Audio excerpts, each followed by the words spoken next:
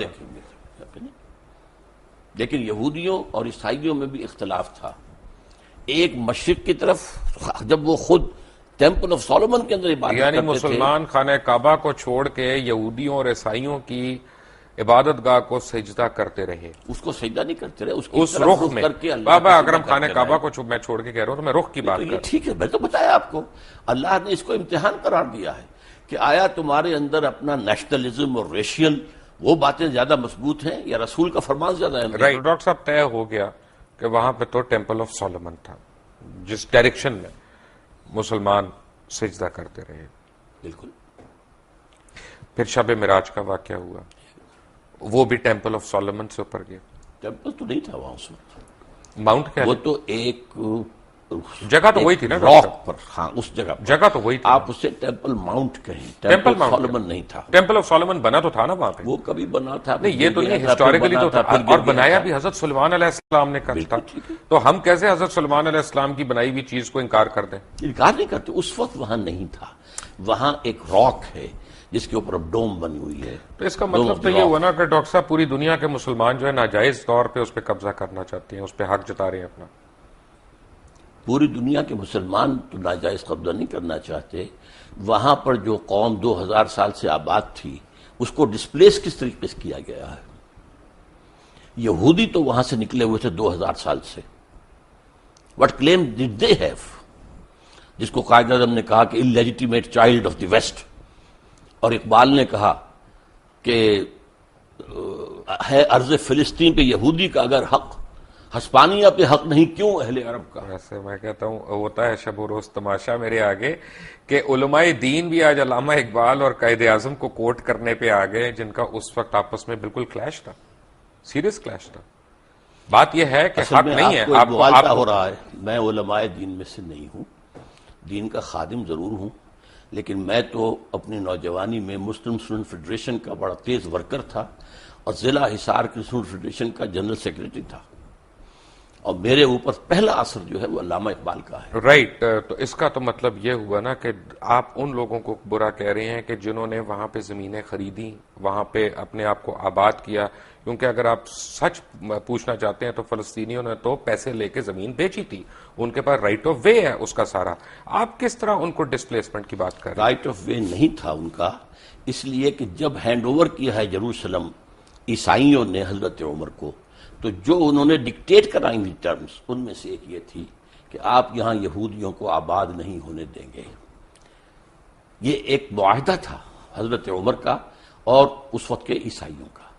حضرت عمر نے رعایت یہ برتوائی تھی کہ ٹھیک ہے یہودی یہاں آ سکتے ہیں to visit their holy places, لیکن یہاں وہ کوئی زمین نہیں خریدیں گے، کوئی مکان نہیں خریدیں گے، جائیداد نہیں خریدیں گے، سیٹل نہیں کریں گے. اچھا یہاں پہ پتہ ہے، فرض کریں آج ہم ایک مناظرہ کرتے ہیں اسرائیل والوں سے اور ان سے کہتے ہیں کہ جی یہ تم ہمیں دے دو یروشلم، کیونکہ ہمارا اس پہ رائٹ ہے، حضرت عمر فاروق کا بھی اس پہ معاہدہ ہوا تھا اور وہ ہمیں دے دیتے ہیں کہ جی ہم تم سے پہلے تھے یہاں پہ، ٹھیک ہے. تو خانہ کعبہ میں بھی تو 300 بت تھے نا، خانہ کعبہ میں بھی ہم سے پہلے کفار تھے. اگر وہ کل آ جائیں اپنی فردیں نکال کے کہ جناب اب اس کا جو ہے نا وہ ہمارے نام کر دیں رجسٹری، تو ہم دے دیں گے ان کو. یہ آپ ایک ایسی بات کر رہے ہیں جس کا کوئی امکان نہیں. وہ سب کے سب اسلام لے آئے تھے، ان کے باقیات تو کوئی ہے ہی نہیں. وہ لوگ جو تھے مشرکین مکہ کہاں رہ گئے؟ ہم نے بھی تو ڈسپلیس کیا نا، نہیں، کہاں ڈسپلیس کیا؟ ڈسپلیس وہی کے وہی مان گئے. مدینہ تو شہر ہی یہودیوں کا وہی تھا. کے یہودیوں کو ڈسپلیس کیا. کیوں کیا؟ انہوں نے معاہدوں کی خلاف ورزی کی. ہم نے ان کو ڈسپلیس کیا پہلے، اگر 1400 سال کے بعد انہوں نے ہمیں ڈسپلیس کر دیا تو کون سی برائی ہوئی؟ انہوں نے معاہدوں کی خلاف ورزی کی، اس کی سزا کے طور پر انہیں ڈسپلیس کیا گیا. حضور صلی اللہ علیہ وسلم نے مدینے جاتے ہی پہلے 6 مہینے میں جو کام کیے ہیں آپ نے، 6 months اور 3 کام کیے. نمبر 1 مسجد نبوی کی تعمیر، نمبر 2 یہودیوں کے ساتھ معاہدہ کر کے جکڑ لیا کہ اگر ہم پر حملہ ہوگا مدینے پر تو جوائنٹ ڈیفنس کریں گے ہم مل کر، اور نمبر 3 مہاجرین اور انصار کی آپس میں مواخات. یہ 3 کام. لیکن اس کے بعد یہودیوں نے آنر کیا اور مسلمانوں نے آنر نہیں کیا. جب اپنا کروسیڈ شروع ہوئی ہے یروشلم کے اوپر عیسائیوں نے حملہ کیا تو انہوں نے مسلمانوں سے زیادہ تعداد میں یہودیوں کو قتل کیا. عیسائیوں نے مارا نا، عیسائیوں نے مارا، آپ جو بات کر آپ نے رہے ہیں، ان کو پہلی سپورٹ نہیں کیا، آپ آپ نے مدینے سے یہودیوں نکل کی کر- ایگزٹ کلوز وہاں پہ لے لی اپنے اس تو آپ نے خود بیان کی تھی نا کہ آپ نے ڈسپلیس کیا انہیں. ہم نے ڈسپلیس کیا کیوں کیا؟ کس لیے کیا کہ انہوں نے خلاف ورزی کی. کوئی خلاف ورزی نہیں کی. اب آپ کی تو ڈاکٹر صاحب یہ تو مجھے انہوں نے بتائیں جو نا معاہدہ کون کیا تھا اس کی خلاف ورزی کی. معاہدے تو ہم نے بھی کئی خلاف ورزیاں کی ہیں. اب یہ تو خیر زرداری صاحب نے عبداللہ کی ہے. بن ابی تو مسلمان تھا، عبداللہ بن ابی یہودی تو نہیں تھا. تو اسے کیا کہا ہے؟ نہیں اس نے کافی منافق نہیں تھا، منافقوں کا منافق سردار تھا، نہیں لیکن تھا. اس کو کیا کیا وہ اسلام ہم سے بڑا منافق کون ہے دنیا کون میں؟ ہے؟ لیکن یہ کہ اس کو کیا کیا حضور نے؟ قتل کیا، اس کو مارا، نہیں اس کی نماز جنازہ نہیں پڑھائی. پڑھائی. کون کہتا نہیں پڑھائی؟ اللہ تعالیٰ کا پھر You حکم don't know ہے. it. اللہ تعالیٰ نے پھر کہا کہ یہ اچھا نہیں کیا، بعد میں کہا. بعد میں کہا. ٹھیک ہے، اسی لیے تو آپ سے میں پوچھ رہا ہوں، ہاں، اسی لیے تو آپ سے میں پوچھ رہا ہوں. پوچھنے کے رکھیے پھر. لیکن اس کا مطلب ہے کہ ہمارا رائٹ تو کوئی نہیں ہوا نا کس پر؟ بیت القدس پہ. بیت القدس پر یہ اخلاقی کہ رائٹ جو ہے نا. وہاں کے لوگ ہیں ان کا رائٹ ہے، ان کو جو ہے وہاں سے ڈسپلیس کیا گیا ہے، زیادتی کی گئی ہے. اس حوالے سے تو یہ تو آپ ایک ہیومنٹیرین بیسس پہ کہہ رہے ہیں نا. humanitarian انسانی حقوق سوال کے اوپر یہ کہہ ہے رہے کہ ہیں. یہ جو اب یہودیوں نے اپنا پورا زور لگایا تھا، آپ معلوم ہوگا سلطان عبدالحمید خان وہ بہت زیادہ مقروض تھا، بہت مقروض تھا، اور یہودیوں نے آفر کی تھی کہ آپ سارا قرض آپ کا ادا کر دیتے ہیں، آپ ہمیں وہاں آباد ہونے کی اجازت دے دیں. انہوں نے انکار کر دیا کہ جو معاہدہ عمر سے ہوا تھا رضی اللہ تعالیٰ عنہ، میں اس کی خلاف ورزی. لیکن اس کے بعد فلسطینیوں نے اپنی زمین بیچی وہاں پہ. تو یہ کہ جب وہاں پر بالفور ڈکلیریشن کے ذریعے سے انہیں حق دیا گیا ہے تب وہ آئے ہیں نا وہاں پر. بھائی وہ اور بیچی بھی فری ہے. تو نہیں آئے، وہ یہاں پہ ایسے تو نہیں کہ ایم این اے نے قبضہ کر لیا پلاٹ کے اوپر. کیے ہیں، یہ نہیں بھی کیے، یہ بھی کیے. ڈاکٹر صاحب انہوں نے پیسے دیے، ان کے پیسے پاس بھی فردیں دیے. موجود ہیں، نہیں، کیا نہیں، باتیں کر قبضہ رہے بھی ہیں؟ کیا. ملکیت ہے ان کے پاس. پرانے لے کر نکل آئے اپنے پاس 2500 پرانے ڈاکومنٹس کے، یہ تو ہماری جگہ تھی. کون ان کو روکنے والا تھا وہاں پر؟ یہ ضرور ہے، یہ بھی کیا ہے شروع میں جو آپ کہہ رہے ہیں کہ ایک شخص سے کہا گیا کہ آپ کا مکان کیا ہے، اس نے کہا 2 چلیں لاکھ اس کا مطلب ہم 3 لاکھ ہے، دیتے ہیں. اس کا مطلب ہے کہ ہمارا اخلاقی سٹینڈ ہے، دینی سٹینڈ کوئی نہیں ہے فلسطین پہ، یروشلم پہ. آپ اخلاق کو دین سے علیحدہ کیوں کرتے ہیں؟ میں اس لیے علیحدہ کر رہا ہوں کیونکہ قرآن مجید میں کہیں پہ بھی ایک بھی آیت یروشلم کے حق میں نہیں آئی. اس نے یہ نہیں کہا کہ یروشلم تمہارا قبلہ ہے یا قبلہ تھا یا قبلہ ہوگا کبھی یا تمہاری اس میں ملکیت ہے. اسے کہا گیا اور ہے بائبل میں ایک بھی جگہ خانہ کعبہ کا ذکر نہیں آیا. اس کو چھوڑیے آپ، بکہ کے لفظ جو وہ لائے ہیں وادی بکا بنا دی ہے، وہ بکہ ہی تھا وہاں پر، لیکن یہ کہ قرآن مجید تو کہتا ہے سبحان الذی اسریٰ بعبدہ لیلا من المسجد الحرام الی المسجد الاقصی الذی بارکنا حولہ. یروشلم کے آس پاس کو ہم نے مبارک بنایا ہے، بابرکت بنایا ہے. آپ نے اس کو بابرکت بنایا ہے، لیکن یروشلم کو قرآن نے اون نہیں کیا. قرآن مجید میں کسی جگہ اونرشپ نہیں ہے یروشلم کی. کس کے لیے؟ آپ کے لیے. اونرشپ تو ہوتی ہے جو لوگ وہاں پہ آباد ہوں ان کی ہوتی ہے. نہیں تو قرآن جو وہاں پر آباد تھے ان کا دیکھنا حق تھا، ان سے چھیننے کا حق. ڈاکٹر صاحب مسلمان ہیں ہم تو جغرافیکل باؤنڈریز میں بلیو ہی نہیں کرتے، ہم تو امت مسلمہ میں بلیو کرتے ہیں. تو اس لیے کہ مطلب یہ ہم کھول دیں کھلا، جو چاہے ہمارے یہاں کے قبضہ کر لیں. آپ کا ہے ہی نہیں. How can you make rules in a place جو آپ کی ہے ہی نہیں. اب آپ کہیں کہ میں اپنے گھر میں اگر میں کسی کو، یہ آصف صاحب بیٹھے ہیں، میں کہہ رہے ہیں نا، آپ جائیے اس کو 1918 کے بالفور ڈکلیریشن سے لیجئے، اس کے بعد جو ہے 1948 میں اسرائیل قائم ہوا اس کو. ڈاکٹر صاحب میرا تھیسس ڈفرنٹ ہے. ڈاکٹر صاحب میرا تھیسس ڈفرنٹ ہے. میرا تھیسس یہ ہے بہت معذرت کے ساتھ کہ ہمارے تمام علماء دین اکابرین ہمارے، انہوں نے جو ہمارے مائنڈز میں گھوڑ کے پلایا ہوا ہے کہ یروشلم بیت القدس قبلہ اول، یہ سب غلط ہے. اس میں کوئی صداقت نہیں ہے. بیت القدس ہمارا قبلہ اول نہیں ہے.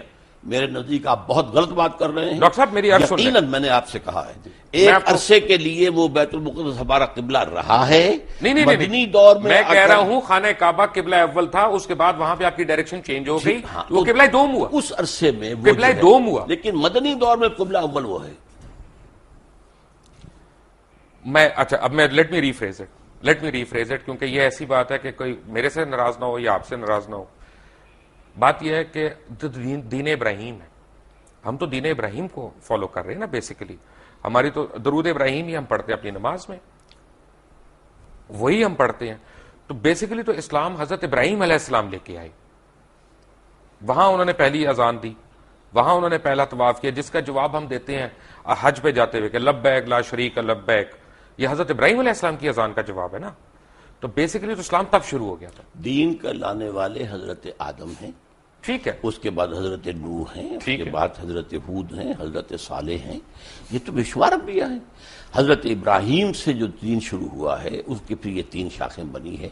سیمیٹک جو 3 مذہب ہیں، اس اعتبار سے وہ جو ہیں امام اللہ تعالیٰ نے انہیں نوع انسانی کا بنایا ہے.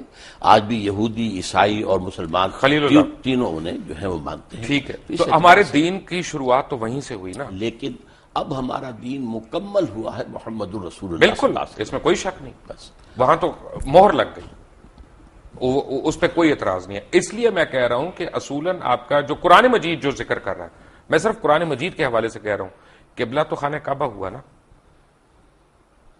اب بھی ہے خانہ کعبہ ہی. پہلے بھی تھا ایک عرصے میں 16 مہینے بیت المقدس. ٹھیک ہے، میں آپ کی بات، یعنی آپ عالم ہیں ماشاءاللہ، تو وہ قبلہ دوم ہو گیا نا.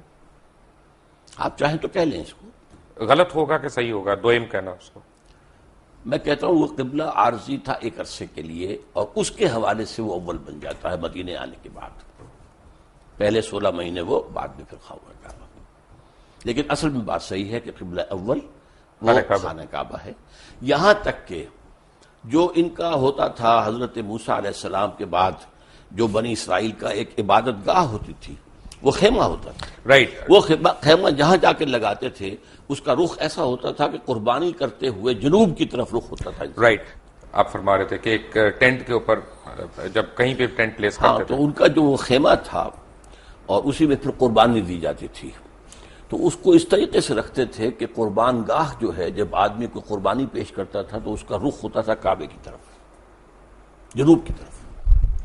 یہ ان کا ٹینٹ تھا جو ان کا گویا کہ اس وقت کوئی ابھی ٹیمپل سولومن نہیں تھا، کچھ نہیں تھا، صحرا کے اندر تھے یا وہاں. تو یہ ٹینٹ بھی اصل قبلہ وہی تھا، ان کا بھی قبلہ وہی تھا. تو اس اعتبار سے قبلہ اول اصلی قبلہ بیت اللہ ہے. البتہ یہ ہے کہ حضور صلی اللہ علیہ وسلم کے دور میں 16 مہینے کے لیے بیت المقدس کو قبلہ مانا گیا ہے، نماز پڑھی گئی ہے. اس اعتبار سے بعض اوقات اس کو قبلہ اول کہتے تھے. ٹھیک ہے. عذاب قبر، جی میں نے کتاب بھی پڑھی، موت کا منظر، مرنے کے بعد کیا ہوگا، یہ وہ. قرآن حکیم میں، قرآن مجید میں تو عذاب قبر کا کہیں ذکر نہیں آیا ہے. قرآن مجید میں ذکر یہ ہے کہ آل فرعون کو صبح شام آگ پر پیش کیا جاتا ہے. النار یعرضون علیہا، عشیا، کچھ اس طرح کے الفاظ ہیں، تو پیش کیا جاتا ہے. یوم القیامت ادخلوا آل فرعون النار، قیامت کے دن وہ داخل کیے جائیں گے. یوم یقوم الحساب. ہاں، اس کے بعد جو ہے اصل داخلہ ہوگا. لیکن یہ ہے کہ یہ در حقیقت ایک انٹرمیڈیری فیز ہے، اور اس میں بھی ایک طرح کی کچھ سیمی کانشسنس. یہ ہم نہیں کہتے قبر کے اندر ہی ہو رہا ہے، بلکہ یہ عالم برزخ ہے. یہاں روح تو قبضے میں ہے. عالم دنیا سے نکل کر عالم برزخ میں چلے گئے. روح تو قبضے میں ہے. اب ہم نہیں جانتے کہ اس کی کیا شکل رہتی ہے. اصل میں عالم برزخ، عالم قیامہ، اس کے بارے میں جو کچھ معین کر کے بتا دیا گیا ہے، آنکھیں بند کر کے اس کو ماننا ہے. اس کی ڈیٹیلز میں جانے کے اندر خام خواہ کے جو چیزیں ہیں، غلط باتیں بحث تو میں اس کا مطلب یہ ساری جو کتابیں ہیں، موت کا منظر، مرنے کے بعد کیا ہوگا، آدمی پڑھ کے ہی لرز جاتا ہے، یہ صحیح نہیں ہے. نہیں، میں کب کہہ رہا ہوں کہ صحیح نہیں ہے. یہ چونکہ احادیث نبویہ کے اندر موجود ہے. پہلے آپ نے صرف اصولی بات کی تھی. میں نے کہا تھا کہ اس کے اندر ہے، تو قرآن مجید میں یہ بھی ہے کہ یضاعف لہ العذاب یوم القیامہ، قیامت کے دن عذاب دگنا کیا جائے گا. یضاعف لہ العذاب یوم القیامہ سورہ الفرقان کے اندر ہے. اس کا مطلب ہے کہ قیامت سے پہلے بھی عذاب کی کیفیت ہے. اس کو میں اس طرح بیان کیا کرتا ہوں کہ آپ اگر دیکھیں کسی شخص نے امتحان دیا ہے اور اب اسے معلوم ہے کہ میں جو کچھ کر کے آیا ہوں، تو رزلٹ ڈکلیئر نہیں ہو رہا، پہلے جان سوکھ رہی ہوتی ہے اس کی کہ جو بھی نتیجہ نکلنا مجھے تو معلوم ہے. اسی لیے کہا گیا قرآن مجید میں وجوہ یومئذ ناظرۃ الی ربہا ناظرہ ووجوہ یومئذ باسرۃ تظن ان یفعل بہا فاقرہ. بہت سے چہرے اس دن جو ہے تر و تازہ ہوں گے، اپنے رب کی رحمت کے امیدوار ہوں گے. بہت سے چہرے سوکھے ہوئے ہوں گے، انہیں اندیشہ ہوگا کہ اب ان کے ساتھ کمر توڑ دینے والا سلوک. لیکن یہ بھی ہوگا کہ کوئی کسی کو پہچانے گا نہیں، کوئی رشتہ کسی کو نہیں پہچانے گا. نہیں، کس نے کہا ہے؟ پہچانیں گے لیکن کوئی کسی کی مدد کو نہیں آئے گا، اون نہیں کرے گا، کوئی مدد کے لیے نہیں، بلکہ یہ کہ سب کو اپنی پڑی ہوگی، نفسی نفسی. بیسیکلی تو قرآن مجید میں قیامت کے دن کا حساب ہے. تو قبر کے اوپر ہماری قیاس رہی ہیں کہ کیا کیا ہو سکتا ہے. اس کے بارے میں بتانا، یہ عالم برزخ، آپ لفظ قبر کہیں. اب ایک شخص سمندر میں ڈوبنے وجہ قبر تو نہیں ہے. میں لیٹ می ریفریز، کیونکہ میرے پاس الفاظ کم ہے اصل میں. عالم برزخ میں تو آپ کی روح قید ہے. جی، آپ کی روح جو ہے وہ عالم برزخ میں قید ہے، لیکن آپ کا جسم جو ہے وہ تو قبر کے اندر ہے. ہم نہیں کہہ سکتے. عالم برزخ میں انسان ہے، اور وہ کس کیفیت میں وہ ہم نہیں جانتے. ویسے یہ کہ یہ معاملہ جو ہے، مرے تو یہ ہے کہ کفار جو ہیں وہ بھی زندہ ہیں. ان پر بھی جو ہے، جیسے کہ حضور نے کھڑے ہو کر جس یعنی گڑھے کے اندر دفن کیا تھا کفار کے جو مرے ہوئے لوگ تھے، ان سے خطاب کیا. تو اس حوالے سے یہ ہے کہ وہ بھی ہیں، لیکن ان کے لیے کچھ اور ہے عالم برزخ، اہل ایمان کے لیے کچھ اور ہے. اچھا، یہ کمنگ بیک، میں اس کے پارٹ 2 میں آ رہا ہوں کہ ہم بنی اسماعیل کا بھی ذکر نہیں ہے کہیں پہ قرآن میں. بنی اسرائیل کا ہے، بارہا ہے. آل یعقوب کی جب ہم بات کرتے ہیں تو اس میں بنی اسماعیل کو الگ تو نہیں کیا ہوا. آل یعقوب میں تو ہے ہی نا، بنی اسماعیل نہیں ہے. آل یعقوب میں تو نہیں ہے نا. حضرت ابراہیم علیہ السلام، اسحاق دوسرے بیٹے جی، اور اسماعیل سے جو ہے وہ جو ہے یعقوب ہیں، اور یعقوب کے 12 بیٹے ہیں، وہ بنی اسرائیل بنے. تو بنی اسماعیل کا تو ذکر نہیں ہے. بنی اسماعیل نہیں ہے، لیکن یہ کہ اسماعیل کا ذکر تو بار بار قرآن میں آیا، بار بار آیا. نہیں، اسماعیل کا نہیں، میں بنی اسماعیل کی بات کر رہا ہوں، جیسا بنی اسرائیل کا ذکر ہے. اسماعیل کو پھر قرآن مجید نے ایک نام اور دیا ہے، امیین. ٹھیک ہے. تو جب ہم یہ درود شریف پڑھتے ہیں کہ کما بارکتا علی ابراہیم وعلی آل ابراہیم انک حمید مجید، bless us like you've blessed Abraham and the children of Abraham. یہ children of Abraham کون ہے؟ یہ انبیاء ہے نا. آخر اگر حضرت اسماعیل بھی تھے، حضرت اسحاق بھی تھے، حضرت ابا یعقوب بھی تھے، یعقوب کے 12 بیٹے بھی تھے، پھر حضرت یوسف بھی تھے، پھر ایک اور جو ہے تیسری بیوی بھی تھی حضرت ابراہیم کی، وہ قطورہ. تو بنی قطورہ کے اندر بھی مدین جو ہیں، حضرت شعیب جہاں بھیجے گئے وہ ان کی اولاد میں سے. یہ سارا خاندان ہے ابراہیم کا، آل ابراہیم. تو بیسیکلی یہ بنی اسرائیل کی بات ہو رہی ہے. بنی اسرائیل بھی، بنی اسماعیل بھی، بنی قطورہ بھی. سو ہم جو دعا مانگ رہے ہیں وہ یہ ہے کہ ہمیں بنی اسرائیل والوں کے، ان کے اکابرین کی طرح ہمیں بھی بخش. بنی اسرائیل، پھر آپ بار بار اپنے الفاظ میرے منہ میں نہ لائیے. میں یہ کہہ رہا ہوں کہ بنی اسماعیل بھی، بنی اسرائیل بھی، بنی قطورہ بھی، وہ سب حضرت ابراہیم کی آل ہیں، اور ان کو بلیس کیا اللہ نے. حضرت بنی قطورہ کے اندر آپ کو معلوم ہے حضرت شعیب جیسے بڑے اتنی سمپل ڈسکرپشنز ہیں. جو آپ نے جیسے سمجھایا بڑی سمپل، یہ فرقے کہاں پہ بننا شروع ہوئے کس کے فرقے؟ اسلام میں؟ اسلام میں فرقہ جو ہے میرے نزدیک، ویسے تو یہ کہ بے شمار بنے ہوں گے، خوارج کا فرقہ تھا وہ ختم ہو گیا ہے تقریباً، اور مختلف لوگ آتے تھے وہ ختم ہوتے گئے ہیں. اب تو فرقہ اگر کہلا سکتے ہیں تو صرف دو ہیں، شیعہ اور سنی. باقی تمام مسالک ہیں، schools of law, schools of فقہ، ان میں کوئی وہ بڑی میجر جو ہے وہ ڈفرنس نہیں ہے، وہ سب کے سب اسلام کے اندر ہے. باقی یہ فرقے نہیں ہیں، یہ مسلک ہے. اچھا، اب یہ دونوں مجھے یہاں پہ بھی کنفیوژن ہے، کیونکہ جو میں نے پڑھا وہ یہ کہ امام ابو حنیفہ جو تھے وہ امام جعفر صادق کے اسٹوڈنٹ رہے ہیں، تو ان میں ڈفرنس کہاں پہ آیا؟ اصل میں امام جعفر صادق رحمۃ اللہ علیہ اور امام ابو حنیفہ یہ ہم عصر ہیں.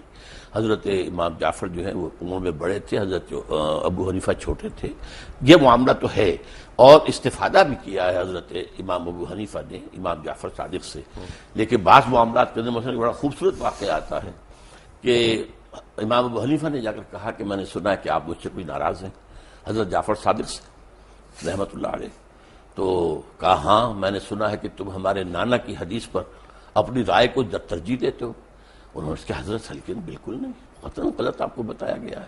اگر میں اپنی رائے کو ترجیح دیتا تو مسح میں پاؤں کے تلوے کے مسح کا حکم دیتا، اوپر کا نہیں. زیادہ خراب تو تلوہ ہوتا ہے، میں اس کا حکم نہیں دیتا، حدیث کے اندر جو آیا اس پر عمل کرتا ہوں. اگر میں اپنی رائے پر عمل کرتا تو رمضان کے روزے جو ہیں حائضہ عورت کے، ان کی جو ہے وہ قضا ہے، اور نماز کی نہیں. میں تو نماز کی قضا رکھتا کہ نماز پہلے ہے. تو اس حوالے سے انہوں نے کہا کہ نہیں، ان کے درمیان کوئی اختلاف نہیں تھا، بہت اچھے تعلقات تھے. پھر فرق ہونا شروع ہو گیا. اس کے بعد فرق ہوا ہے، اس کے بعد ظاہر کن باتوں پہ؟ جی کن باتوں پہ؟ اصل میں اس کے تفاصیل میں جانا مشکل ہے میرے لیے، لیکن بہرحال یہ کہ ایک فقہ بھی رفتہ رفتہ مرتب ہوئی ہے جو کہ فقہ جعفری کہلاتی ہے. اور اس کے بعد یہ کہ کب سے پھر وہاں ایک معصوم امام کا تصور ہوا ہے، اب یہ ایک ریسرچ کی بات ہے، میں اس میں تفصیل میں نہیں جا سکتا. لیکن ایک فرق اب مجھے لگتا ہے بڑا، جی اور مجھے لگتا ہے کہ فقہ جعفریہ کو ہم پہ ایک ایج ہے، وہ ہے اجتہاد کی. وہ آج کے زمانے میں بھی اجتہاد کر رہے ہیں، جبکہ ہم سنی سنائی اس طرح سے روایات پہ آگے. آپ کی بات صحیح ہے، میں مانتا ہوں اس کو. انہوں نے انسٹیٹیوشن آف اجتہاد کو کھلا رکھا ہے. ہمارے ہاں یہ کوئی 400 سال سے 500 سال سے یہ بند ہے، تو اس سے بھی لیکن کوئی بہت بڑا فرق واقع نہیں ہوا ہے. فرق ہوتا ہے نا. اب تو ہمارے دیکھیں نا، امام ابن تیمیہ کے پاس ایک دفعہ اب بھی میں آپ سے عرض کرتا ہوں کہ فقہی لیول پر فقہ جعفری اور فقہ حنفی اور فقہ مالکی میں بہت زیادہ فرق نہیں ہے. فرق کیا؟ بہت کم فرق ہے. اب یہ کہ ایک ہاتھ چھوڑ کر نماز پڑھ رہے ہیں تو مالکی بھی ہاتھ چھوڑ کر پڑھ رہے ہیں.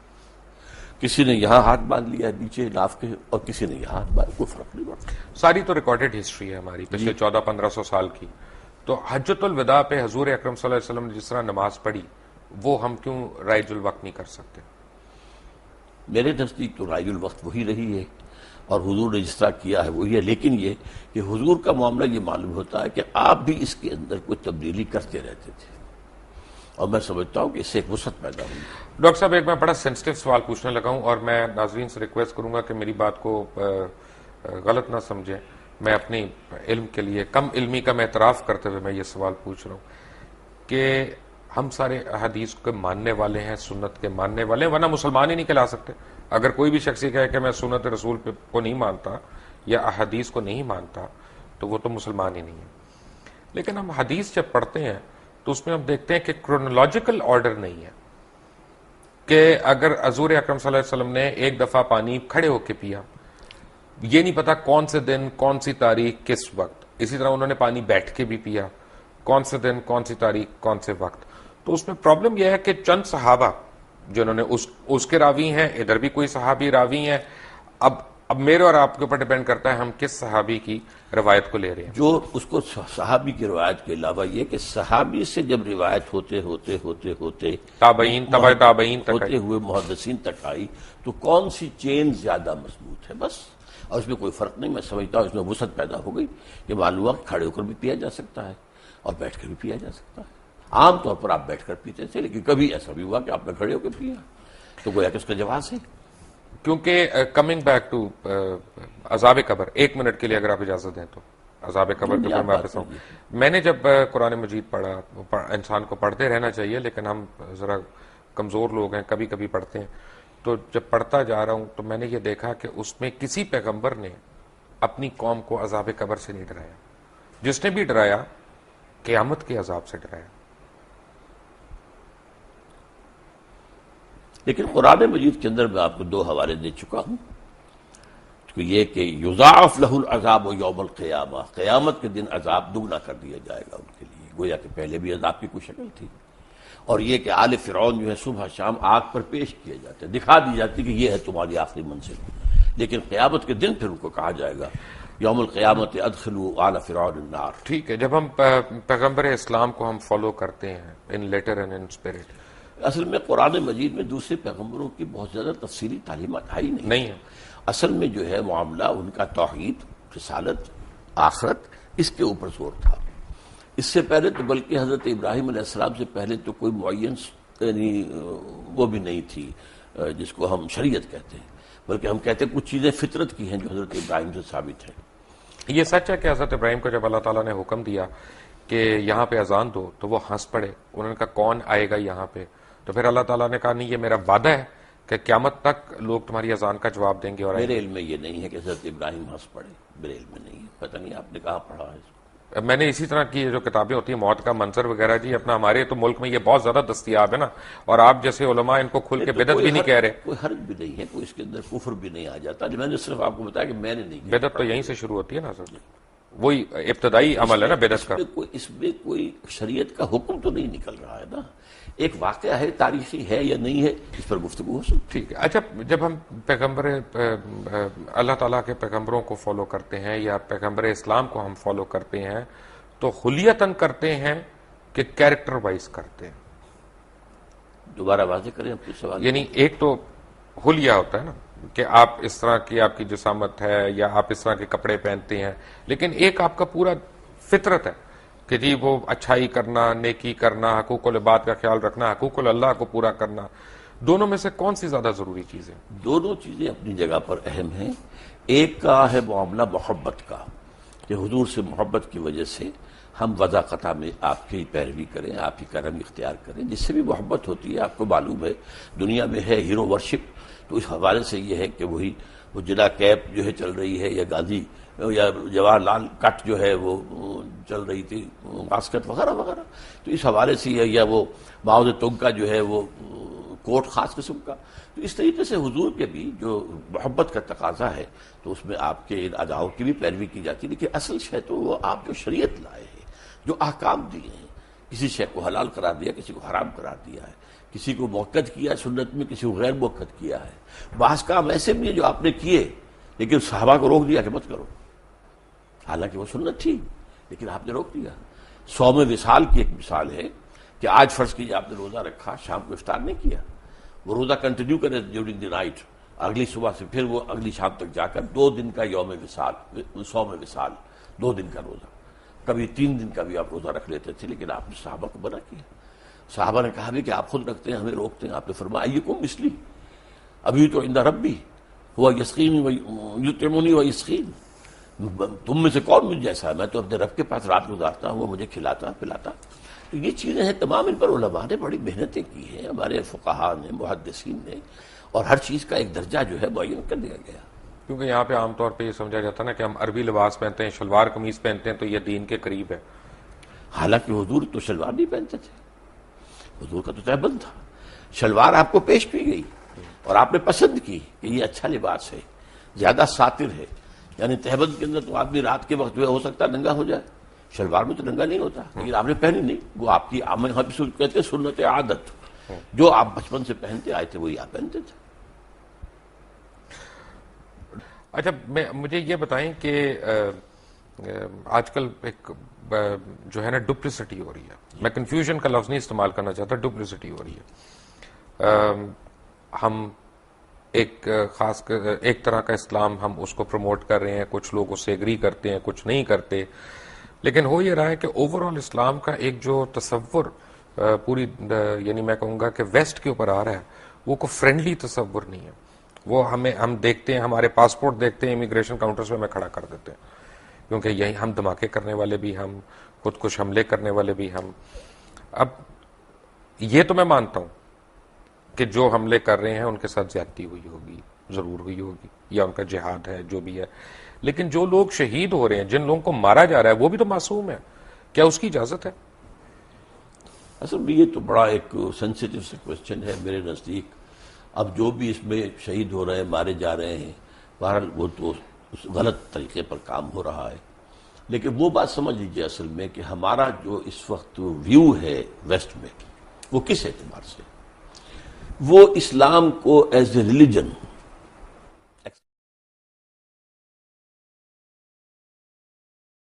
سوشو اکنامک سسٹم کے طور پر ماننے کو تیار نہیں ہے.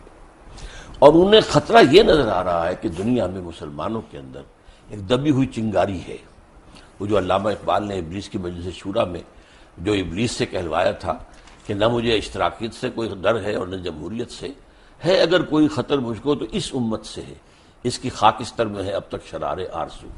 ان میں ایک آرزو ہے کہ ہمارا ایک نظام تھا، ایک پولیٹیکل سوشو اکنامک سسٹم تھا، ہمارا اپنا جو کرمنل لا تھا، ہمارا سول لا تھا، ہمارے فیملی لاز تھے، ہمارے جو ہے لا آف ایویڈنس تھا، یہ سارے قوانین تھے ہمارے، چلے تھے، 1000 برس تک چلتے رہے. تو اب ہم دوبارہ جو ہے اس کو دنیا میں نافذ یہ چیز وہ ہے جو ویسٹ کو گوارا نہیں ہے. چنانچہ جیسے ہی پچھلی صدی کے اواخر میں یو ایس ایس آر ختم ہوا اور اس کے بعد نیٹو کو اثر نو آرگنائز کرنا شروع کیا گیا اور اس کی توسیع کی کوشش ہوئی، تو پوچھا گیا تھا نیٹو چیف سے کہ اب کس کے لیے؟ وہ آپ کا دشمن تو مر گیا، مرا پڑا، آپ کے قدموں میں پڑا، آپ سے بھیک مانگ رہا ہے، امداد مانگ رہا ہے. انہوں نے کہا تھا اب ہمیں خطرہ اسلامک فنڈامنٹلزم سے ہے. یہ ہے اصل جو خطرے کی بات ہے کہ جو انہیں ہے. اسی کو کرش کرنے کے لیے آپ اندازہ کیجیے جتنی بڑی جو ہے کولیشن بنی ہے افغانستان کے لیے، عراق کے لیے کیوں نہیں بن سکی؟ کیونکہ عراق میں کوئی اسلامی ایشو نہیں تھا، مذہبی ایشو نہیں تھا، وہاں تیل کا معاملہ تھا یا جو بھی تھا. میرے نزدیک وہ پہلا قدم تھا گریٹر اسرائیل کی طرف، اس لیے کہ جب صدام کی حکومت ختم ہوئی ہے اور اس کے مجسمے گرے ہیں تو شیرون نے کہہ دیا تھا پہلے دن ان قریب عراق پر ہمارا قبضہ ہوگا. It was the first step towards the establishment of Greater Israel. یہاں ایران، یہاں افغانستان میں تو ایسی باتیں نہیں تھی. گریٹر اسرائیل کے تو تھریٹ ہم بھی ہیں، ہم کیونکہ نیوکلیئر پاور ہیں. گریٹر اسرائیل کے تھریٹ ہم نہیں ہے، we are not included in that. وہ جو بھی ہے ہمارے نیوکلیئر پاور کے خلاف جو بھی کریں، لیکن گریٹر اسرائیل جو ہے عراق ہے، شام ہے، سیریا ہے، لبنان ہے، اور حجاز کا بھی شمالی علاقہ ہے، مدینہ اور خیبر وغیرہ جہاں یہودی آباد تھے، اور ترکی کا بھی جنوبی علاقہ ہے، اور مصر کا جو بہترین علاقہ زرخیز ڈیلٹا کا، وہ سارا اس میں ہے. ویسے کافی میں یہودیوں کو جانتا ہوں جو نیو یارک وغیرہ میں رہتے ہیں، وہ بڑے خلاف ہیں اسرائیلیوں کے، کیونکہ ان کی کتابوں میں لکھا ہے کہ اسرائیل جب یہاں پہ بنے گا تو وہ آخرت کے قریب ہوگا. ہاں، لیکن یہ کہ ان کے ہاں یہ تحریک زائنزم جو ہے یہ اصل میں بنیادی طور پر سارے یہودیوں کی نہیں ہے، بلکہ یہ سیکولر ٹائپ آف جیوز کی ہے. اور یہ وہ لوگ ہیں کہ جو در حقیقت جو بینکرز ہیں بڑے بڑے اور جو کہ کنٹرول کر رہے ہیں دنیا کی اکانومی کو، وہ زائنزم کی سبب. آپ بینکنگ کی بات کر رہے ہیں، اکانومی کی بات کر رہے ہیں. جو مسلمانوں میں مجھے اکانومی کی ایک مثال میں دے سکتا ہوں، وہ ہے حضرت یوسف علیہ السلام کی. کہ حضرت یوسف علیہ السلام نے جب پہلے خواب دیکھا اور کنگ آف ایجپٹ نے ان کو بلایا، انہوں نے خواب دیکھا، تعبیر انہوں نے دی، قحط سالی کی اور بچت کی اور سیو کرنے کی. پھر اس کے بعد and if I am not wrong, correct me if I am wrong, کہ حضرت یوسف علیہ السلام کو جب کنگ آف ایجپٹ نے بلایا، انہوں نے کہا کہ اب ہمیں کیا کرنا چاہیے ان 7 سالوں میں؟ تو انہوں نے کہا قال جلنی علی خزائن الارض انی حفیظ العلیم. کہ اب جب انہوں نے یہ کہہ دیا اور انہوں نے کر بھی دیا اور انہوں نے خوش اسلوبی سے کر لیا، لیکن آج کل مسلمانوں میں حضرت یوسف علیہ السلام جیسا فائنانس منسٹر ہم کہاں سے لائیں گے؟ اصل میں تو مسلمان جو کہ بحثیت مجموعی کئی 100 سال کا ایک سلائیڈ ہے جو نیچے جا رہے ہیں، علمی طور پر جا رہے ہیں، سائنس کے علوم کے اعتبار سے جا رہے ہیں، ٹیکنالوجی کے اعتبار سے جا رہے ہیں. تو اس وقت تو ہم ڈیکیڈ لاٹ ہیں. حقیقت یہ ہے اب اس کے اندر تو کہیں سے نئی زندگی کا شرارہ کہیں سے پھوٹے کسی جگہ پر. بحثیت مجموعی مسلمان امت جو ہے وہ اب اس قابل نہیں ہے. اللہ تعالیٰ کسی ملک کے اندر ہو سکتا ہے کہ ایک نئی یعنی ایک حرارت پیدا کر دے ایمان کی، اور اس کے ذریعے سے وہاں اسلامی انقلاب آ جائے اور دنیا کو دکھا دیا جائے کہ دیکھو، come and see with your own eyes, this is اسلام.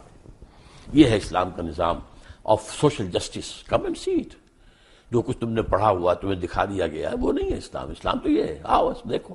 تو اصل میں یہ کام ہونا تو ہے, لیکن ابھی اس کے اور اس وقت کے دور کے درمیان بہت وقفہ ہے, اور اس میں وٹ آئی فیئر از کہ امت مسلمہ پر بڑا سخت عذاب اللہ کا آنے والا ہے, جس کا سب سے بڑا حصہ عربوں پر آئے گا. And number 2 on the divine hit list seems to be Pakistani Muslims. Why? Number 1 عرب کیوں ہیں؟ ان کی مادری زبان میں قرآن ہے, ان کو تو کوئی بچت ہی نہیں. ان میں سے محمد تھے صلی اللہ علیہ وسلم, اور اسی پر وہ ناس بھی کرتے ہیں. تو ان کے لیے تو در حقیقت اگر وہ جیسے جیسے آزاد ہوئے, کسی نے قرآن کو اپنا امام نہیں بنایا, قبلہ کسی نے بنا لیا واشنگٹن کو, کسی نے بنا لیا ماسکو.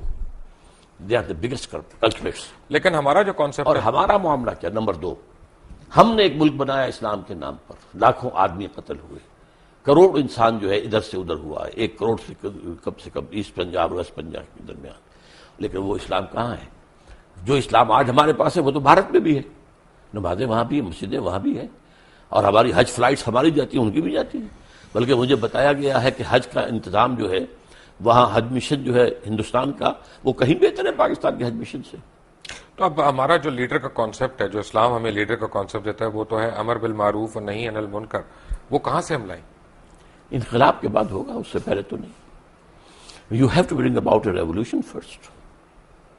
حضور نے ریولیوشن برپا کیا, 13 سال میں ایک ریولیوشنری پارٹی تیار کی ہے.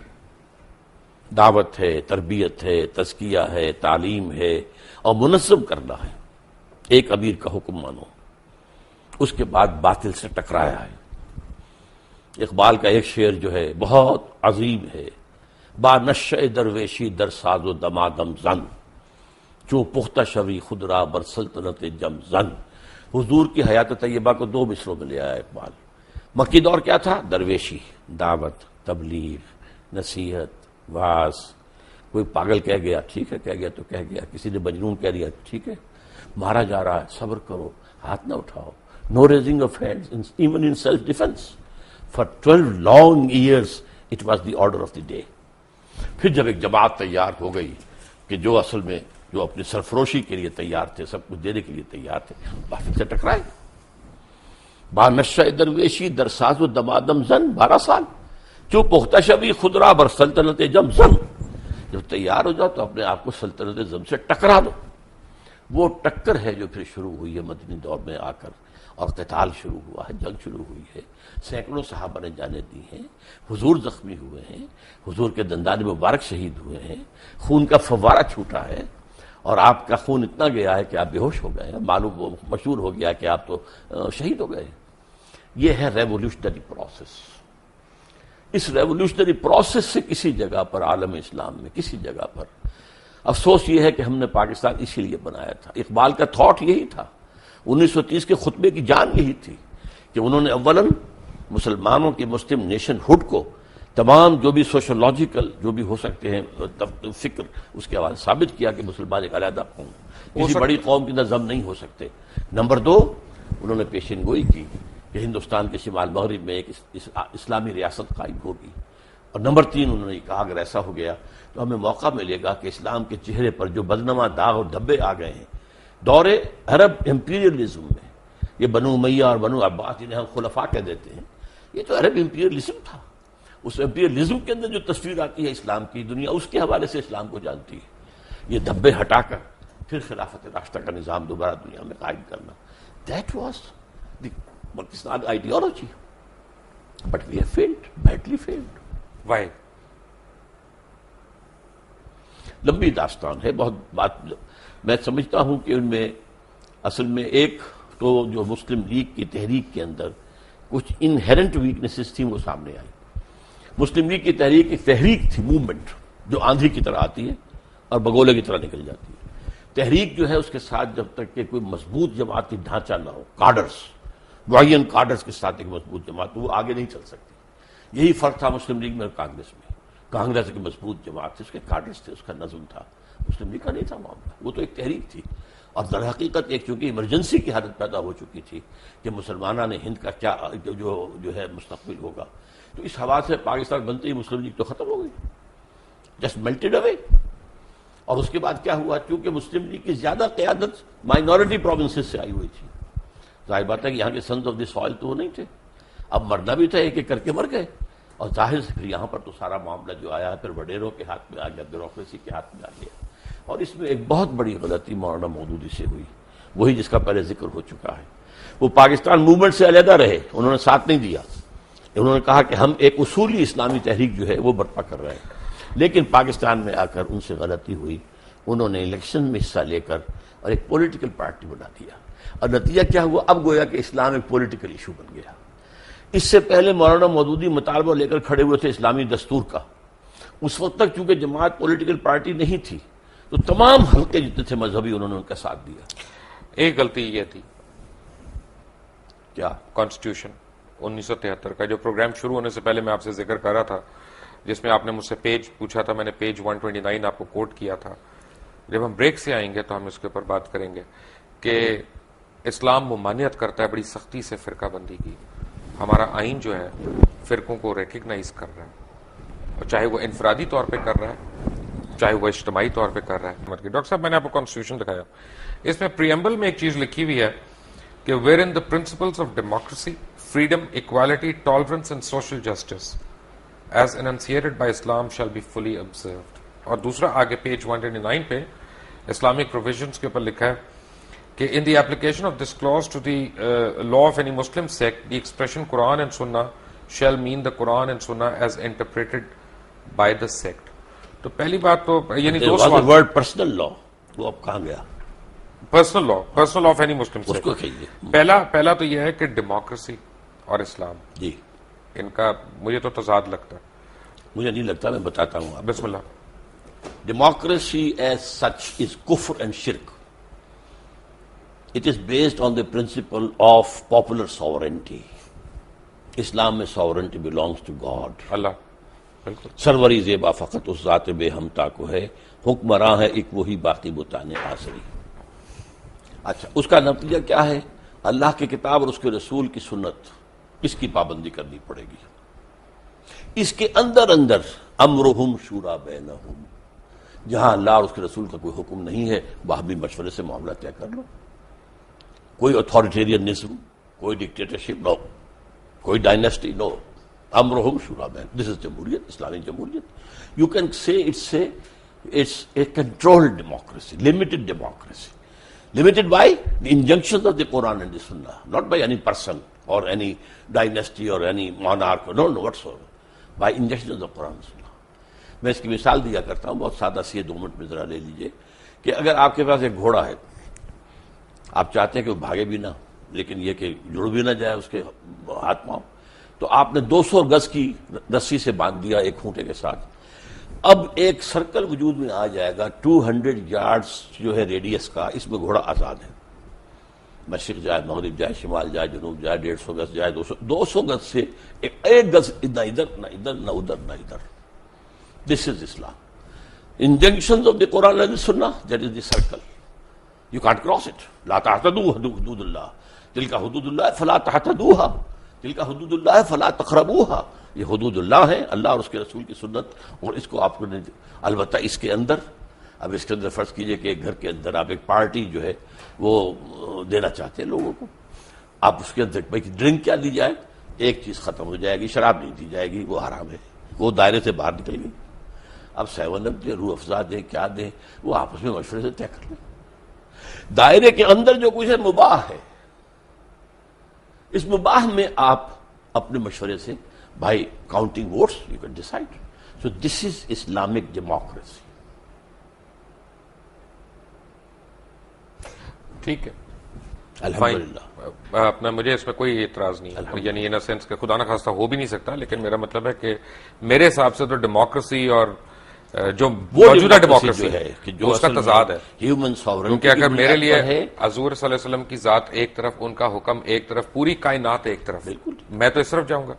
اللہ کا حکم اور رسول کا حکم، بالکل نہیں، رسول کا حکم وہی ہوگا جو اللہ کا حکم ہے، رسول نے بھی تو وہی کہنا ہے جو اللہ نے کہا۔ کیٹیگریز 2 ہیں، ایک اللہ کا حکم ہے جو قرآن میں آیا ہے، ایک حدیث ہے جو حضور کا حکم ہے۔ چلیں نیکسٹ پلیز۔ ڈاکٹر صاحب لاسٹ میں جس چیز پہ آپ سے میں تفصیل چاہتا ہوں، آپ نے پہلے کہا کہ ذرا سینسٹیو معاملہ ہے، لیکن سورہ بقرہ میں اللہ تعالیٰ نے فرمایا کہ وَإِذْ قَالَ لَا تُفْسِدُوا فِي الْأَرْضِ، اور پھر آگے آیا کہ قَالُوا إِنَّمَا نَحْنُ مُصْلِحُونَ وَهُمُ الْمُفْسِدُونَ وَإِنَّهُمْ كَانُوا عَذَابٌ أَلِيمًا، کہ تم میں سے ایسے لوگ ہوں گے جو دنیا میں فساد کریں گے، اور جب ان کو روکا جائے گا تو کہیں گے کہ ہم تو اصلاح کرنے والوں میں سے ہیں، لیکن وہی فسادی لوگ ہیں اور ان کے لیے آخرت میں دردناک عذاب ہے۔ تو اللہ تعالیٰ یہ کن کے متعلق کہتا ہے؟ ہاں ذرا اس کے لیے جہاں سے ہماری ایک بات ختم ہوئی تھی نا، حضور نے انقلاب برپا کرنے میں پہلے 12 سال مکے میں جو جہاد باللسان کہہ لیں، جہاد بالقرآن کہہ لیں، جو بھی کہیں، جہاد نفس کے ساتھ کیا، جماعت تیار کر لی، اس کے بعد آپ نے باطل سے ٹکر شروع کی۔ اب دیکھیے ہر کسی انقلابی تحریک کے ساتھ آنے والے سب لوگ ایک طرح کے نہیں ہوتے، کچھ لوگ وہ ہوتے ہیں ہرچے باد آباد، ماں کشتی درآب انداختیم، اب جو ہو سو ہو، یہ کشتی اگر چلے گی تو ہم بھی جئیں گے ورنہ ڈوبنے کو تیار ہیں، جو قربانی چاہیے حاضر ہیں۔ کچھ لوگ جو ہیں کسی چیز کی بیوٹی جو ہے اٹریکٹ تو کر لیتی ہے، بات ٹھیک ہے یہ، لیکن اس کے لیے قربانی دینا، جان اور مال کا خطرہ لینا، اس سے ذرا وہ پھر پیچھے ہٹنے شروع ہوتے ہیں۔ یہ طبقہ پیدا ہوا ہے مدینے کے اندر، مکے میں نہیں تھا، لیکن قرآن مجید کے پہلے 2 رکوعوں میں سے پہلے رکوع میں جو اہل ایمان مکے میں تیار ہو چکے تھے ان کا نقشہ ہے، اور جو مکے میں لوگ کفر پر اڑ چکے تھے ان کا ذکر ہے۔ پھر اب یہ تیسری کیٹیگری آئی ہے، یہ کہتے تو ہیں کہ ہم اللہ پر اور یوم آخر پر ایمان رکھتے ہیں، حقیقی ایمان ان میں نہیں ہے۔ ان کا معاملہ یہ ہوا تھا جب حضور نے، میں نے آپ سے کہا 6 مہینے آپ نے لیے 3 کام کیے، کنسٹرکشن آف دی ماسک، اور بھائی چارہ مہاجرین اور انصار میں، اور یہودیوں کو جکڑ لیا ایک معاہدے میں، میثاق مدینہ۔ اس کے بعد آپ نے ایڈوانس شروع کر دیا، مکے کی طرح چھوٹے چھوٹے دستے بھیجنے شروع کر دیے، پرووکیشن کر رہے ہیں آپ۔ تو ان لوگوں کا یہ کیا کر رہے ہو، یہ قریش کے ساتھ بڑھواؤ گے، ہمیں مرواؤ گے، کیا کرو گے؟ اب انہوں نے حضور کے خلاف بات شروع کی۔ اب یہاں ایک پارٹی ڈسپلن تھا، حضور اللہ کے نبی بھی تھے، رسول بھی تھے صلی اللہ علیہ وسلم، اور مسلمانوں کے امیر بھی تھے، سپہ سالار بھی تھے۔ اب ان کے خلاف جو ہے چیمیں گوئیاں ہو رہی ہیں، یہ خامخواہ کیا کر رہے ہیں، بس تبلیغ کے ذریعے سے کرتے رہیں، گڑ دے کے مارا جا سکتا ہو تو خامخواہ کسی کو زہر دینا ہے، یہ خامخواہ جس میں جان اور مال کا خطرہ آتا ہے۔ تو اس لیے انہوں نے پیچھے ہٹنے کی کوشش شروع کی۔ ان سے کہا گیا یہ کیا فساد بچا رہے ہو؟ فساد کیا ہے؟ جماعت کے اندر فساد، اس جماعت کے اندر تم جو ہے اب حلقے پیدا کر رہے ہو، اور اب یہاں پر بیٹھ کر جو ہے وہ امیر کے خلاف جو ہے وہ سازشیں کر رہے ہو، یہ فساد ہے۔